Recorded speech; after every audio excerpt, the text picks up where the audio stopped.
pairs greatly with what we were just talking about in the last presentation, because it really is all about commercial safety, and it's about how we all choose to develop AI in a responsible way. But I want to add another layer to that conversation, which is this concept of human creativity as AI's building blocks, and why that's so important for the long-term development of these tools. So Getty Images has been the visual building block business for 30 years. We actually celebrate our 30 years this year. And what is consistent in those 30 years is that images are always changing. So this is a couple examples. We can see from back a decade ago that when you talked about energy sources, you had depictions that were very industrial, very traditional energy sources. Now we see the images that our customers are using are about new renewable energy in the home, in their workplaces, with industry. We look at something like mental health, and we see that the images from more than a decade ago were kind of the cliche depictions of mental health, anxiety, and depression. Whereas now we're seeing images that are very authentic of real people dealing with their anxiety, dealing with their mental health in a very real way. We see the depictions of family changing all the time. We've gone from highly staged, what we in our business called stocky stock, and I think you all know what that means, to now very diverse, inclusive depictions of families and all the wonderful makeups that they are in the modern world and have always been, but now the imagery is catching up. It's always changing. So Getty Images depends on having a creative ecosystem that sustains itself and thrives, so those new images are always coming. But the AI models also need those new images, and that's what's changed now.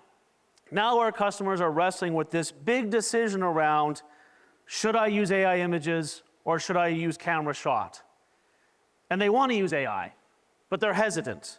And some of the main reasons why they're hesitant is because of some of the things that was just touched on. They're worried about the legal concerns. They don't want to get sued. They're worried about the ethical concerns. They want to know if creators are being compensated for their work being included in those data sets. They are thinking about these big questions and at the same time want to experiment with this exciting new technology without causing long-term harm. And so the way that we think about it at Getty Images is through the lens of commercial safety. And commercial safety requires all of these component parts. It means that it's trained on clean data, not scraped data. It's trained on data that was licensed and properly given with permission. It's commercially safe. It's not going to generate something that is going to get you sued down the road. It protects your original ideas. This is a new tool. It's a new canvas. It's a new paintbrush. If you figure out the prompt to create something magical, that is your ideas and your idea alone, and no one else should be allowed to take that idea from you. That is unique to you. And the legal coverage, so that you're protected and you can experiment with confidence. So this is the way we thought about AI when we started to see this a few years ago. And there was a notion out there that you could not build the products these way, that you could not create AI tools through licensed clean data sets that would work. So, and going back to something that Noah talked about earlier in the day, we built something. We built an AI product completely trained from Getty Images Creative Library, with permission from our creators, with permission from our photographers and videographers and illustrators, and in a way that is commercially safe, legally protected, and really, really important that as we make money, we return a percent of that money back to those creators so the ecosystem sustains itself. So they can not just survive, but thrive.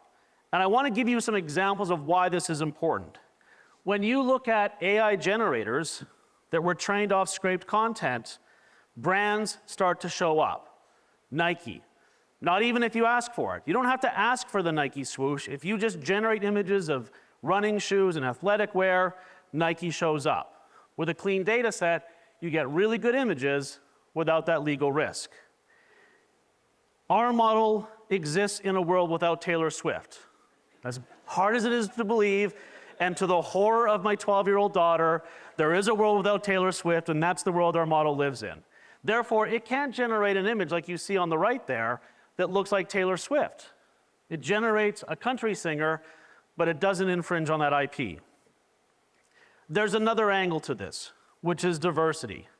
This is a really, really good test case that you can use yourself. If you generate images of a doctor, what are you going to see?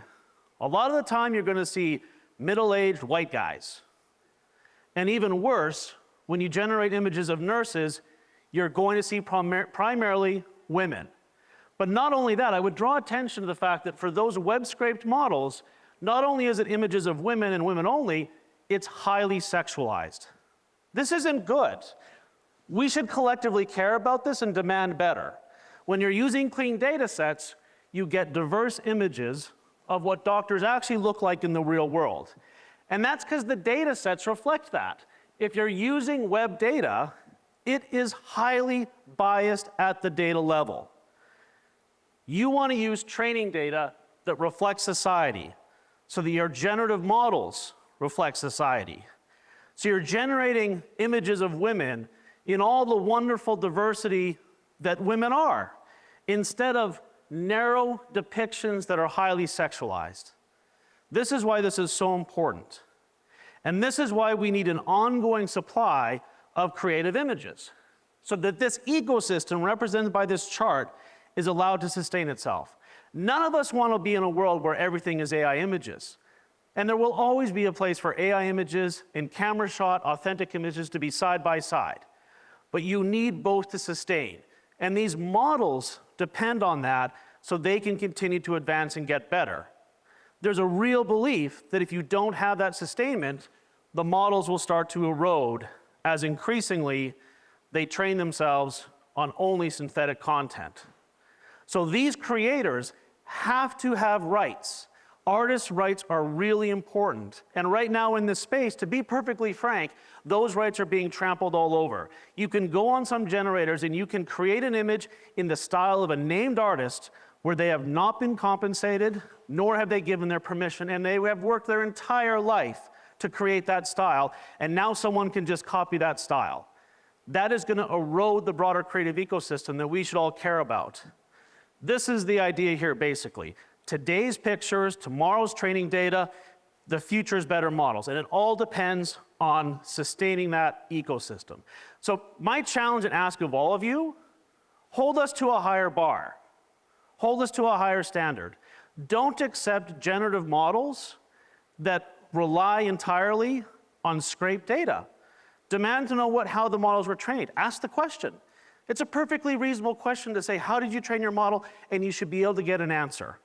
And try to choose models that respect the rights of artists and creators so that we all live in a world where that imagination and that creativity cannot just survive and thrive. That's the main thing I want to leave you with today. If you want to talk to me or one of my colleagues, I got Susan and Brian with me in the back there. If you want to talk to us about our solutions and how we can help you, would love to do that. But really my intent here today was just to get you to think a little bit more about how we get to a world where creators can thrive alongside AI. Thank you very much.